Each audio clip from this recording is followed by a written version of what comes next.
روشنیوں اور سایوں کے اس جہان میں ایک ایسا بادشاہ تھا جس کے ہاتھ میں سلطنت کی طاقت تھی، مگر دل محبت کی زنجیروں میں جکڑا ہوا۔ وہ مغل دربار کا شہنشاہ تھا، نور الدین محمد جہانگیر۔ اس کے فیصلے انصاف کی زنجیر سے بندھے تھے اور اس کی روح حسن و فن کی عبادت گاہ میں قید۔ کہیں تخت شاہی کا وقار، کہیں نور جہاں کی محبت کی شدت۔ جہانگیر کی زندگی ان دونوں کے درمیان ایک مسلسل جنگ تھی۔ یہ وہ بادشاہ تھا جو کبھی تلوار سے نہیں بلکہ دل کی نرمی اور فن کی نزاکت سے حکومت کرتا تھا۔ اگر آپ بھی مغل تاریخ کے اس دلچسپ سفر کا حصہ بننا چاہتے ہیں تو ابھی چینل کو سبسکرائب کریں تاکہ ہم مل کر جہانگیر کے دربار کے رازوں سے پردہ اٹھائیں۔ سن 1569 فتح پور سیکری، مغل سلطنت کے عروج کا زمانہ۔ اسی سنہری دور میں اکبر اعظم کے محل میں ایک شہزادے نے آنکھ کھولی جس کا نام رکھا گیا سلیم۔ بچپن ہی سے وہ ضدی، خوددار اور خوابوں میں کھویا رہنے والا لڑکا تھا، مگر ان خوابوں کے پیچھے ایک بے قراری بھی تھی، تخت دلی کی تمنا۔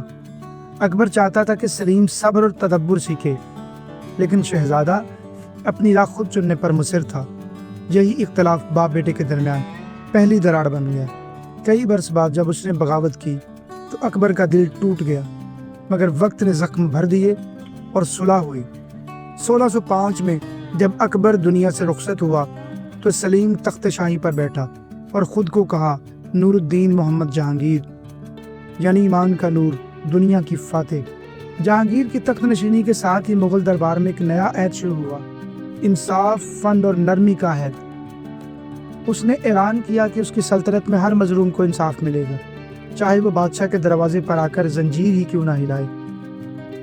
یوں زنجیر عدل اس کے دور کی سب سے روشن علامت بنی، سونے کی وہ زنجیر جو دربار شاہی کے باہر لٹکائی گئی تھی تاکہ ہر شخص اپنی فریاد براہ راست جہانگیر تک پہنچا سکے۔ جہانگیر نے دربار میں نظم و ضبط، عدل اور انصاف کے ساتھ ساتھ فنون لطیفہ کو بھی نئی روح بخشی۔ مصوری، تعمیرات اور منی ایچر پینٹنگز کو اس کے دور میں بے مثال فروغ ملا۔ یہ وہ زمانہ تھا جب مغلیہ دربار محض طاقت کی علامت نہیں بلکہ جمالیات اور تہذیب کا مرکز بن چکا تھا۔ واقعی یہ وہ دور تھا جب فنون لطیفہ نے دربار مغلیہ میں نئی جان پھونک دی۔ محل کی خاموشی، راہداریوں میں ایک دن وہ عورت داخل ہوئی جس نے تاریخ کا رخ بدل دیا۔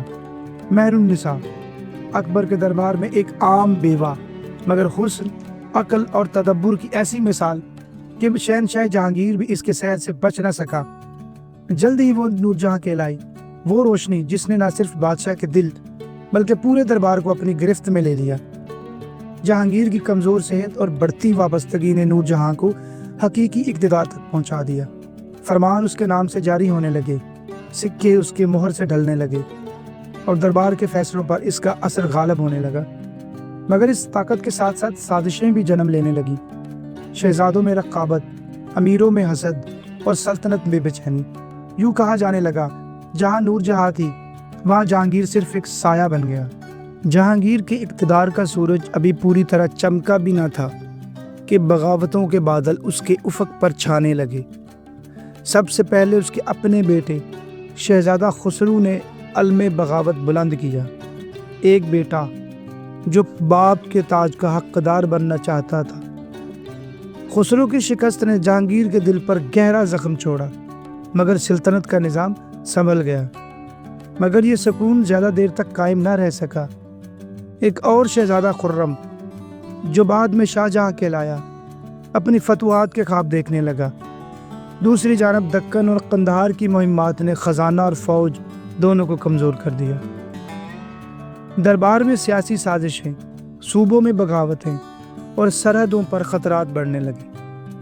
جہانگیر ایک ایسے دوراہے پر کھڑا تھا جہاں ہر سمت آزمائش تھی، ایک طرف تاج و تخت کا بوجھ، دوسری طرف بیٹوں کی بغاوت کا اثر۔ جہانگیر صرف ایک بادشاہ نہیں بلکہ فن کا عاشق، قدرت کا پرستار اور تحریر کا شاعر تھا۔ اس کے دربار میں رنگ، روشنی اور تخیل کا امتزاج ایک نئی تہذیبی روح پیدا کر رہا تھا۔ منی ایچر مصوری اپنے عروج پر پہنچی، چہروں کے تاثرات، پھولوں کی نزاکت اور پرندوں کی پرواز تک سب کچھ حیرت انگیز حقیقت کے ساتھ کینوس پر ابھرتا۔ جہانگیر نے اپنے مشاہدات کو تو سکے جہانگیری میں قلم بند کیا، جہاں اس نے بادشاہت نہیں بلکہ ایک انسان کے احساسات کو امر کر دیا۔ اسے قدرت سے عشق تھا، پرندے، درخت، پھول اور آسمان سب اس کی تحریروں میں زندہ محسوس ہوتے۔ واقعی جہانگیر ایک ایسا بادشاہ تھا جو تلوار سے زیادہ قلم سے دنیا پر راج کرتا تھا۔ اس کے عہد نے مغلیہ سلطنت کو وہ رنگ دیا جو آج بھی تاریخ کے صفحات پر چمکتا ہے۔ وقت کے ساتھ وہ بادشاہ جو کبھی انصاف اور فن کا نہیں نگہبان تھا، بیماریوں اور کمزوریوں کا شکار ہونے لگا۔ جہانگیر کی صحت بگڑتی گئی اور اقتدار آہستہ آہستہ نور جہاں کے ہاتھوں میں منتقل ہو گیا۔ وہی نور جہاں جو کبھی اس کے دل کی ملکہ تھی، اب سلطنت کی اصل حاکم بن چکی تھی۔ دربار میں فیصلے اس کے اشارے پر ہوتے اور جہانگیر کا وجود رفتہ رفتہ محض ایک علامت بن کر رہ گیا۔ 1627 میں کشمیر کے سفر کے دوران راجوری کے قریب اس کا دل آخر کار تھم گیا۔ یہ وہ لمحہ تھا جب مغلیہ سلطنت کا ایک درخشاں باب بند ہو گیا۔ جہانگیر کو لاہور کے شاہدرہ باغ میں دفن کیا گیا، وہیں جہاں آج بھی اس کا مقبرہ خاموشی سے اس بادشاہ کی یادوں کو سنبھالے کھڑا ہے۔ فضا میں اداسی ہے اور ہوا جیسے اب بھی اس کے آخری الفاظ دہرا رہی ہو۔ جہانگیر کی بادشاہت کو اگر تاریخ کی روشنی میں دیکھا جائے تو وہ طاقت اور نرمی، سیاست اور فن دونوں کا ہی حسین امتزاج تھی۔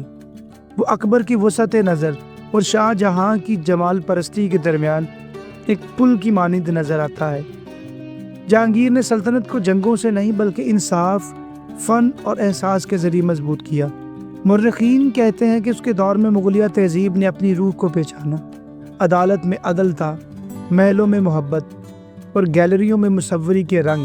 جہانگیر کے فیصلوں میں انسانیت جھلکتی تھی اور اس کی یادیں آج بھی لاہور کے باغوں، تصویروں اور تحریروں میں زندہ ہیں۔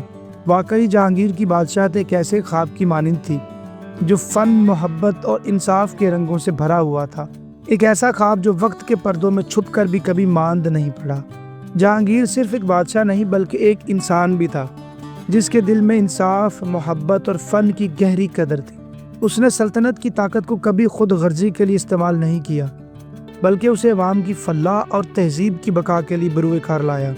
تاریخ میں اس کی یاد ہمیں یہ سکھاتی ہے کہ عظیم بادشاہت صرف تاج اور تخت سے نہیں بلکہ دل کی نرمی، انسانی اقدار اور فنون کی قدر سے قائم رہتی ہے۔ سامعین، اگر آپ کو مغل تاریخ کے اس روشن باب نے متاثر کیا ہو تو اس ویڈیو کو لائک کریں اور ہمارے چینل کو سبسکرائب کریں تاکہ ہم مل کر تاریخ کے اور بھی دلچسپ رازوں کو دریافت کر سکیں۔ آئیے ہم جہانگیر کے دربار کی شان اور اس کے فن و انصاف کے ورثے کو یاد رکھیں۔